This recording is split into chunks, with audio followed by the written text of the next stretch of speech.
Hola, ¿qué tal mi gente? Hace unos meses atrás circuló la información por los medios de comunicación de la niña Mical, una bebé de 12 meses que nació con una cardiopatía que amenaza su vida y pasa la mayor parte del tiempo en momentos duros y peligrosos.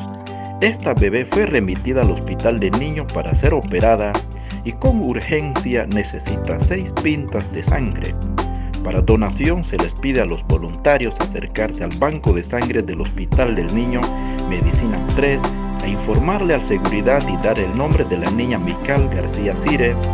Todos juntos ayudemos a Mical, Dios te lo recompensará. Muchísimas gracias.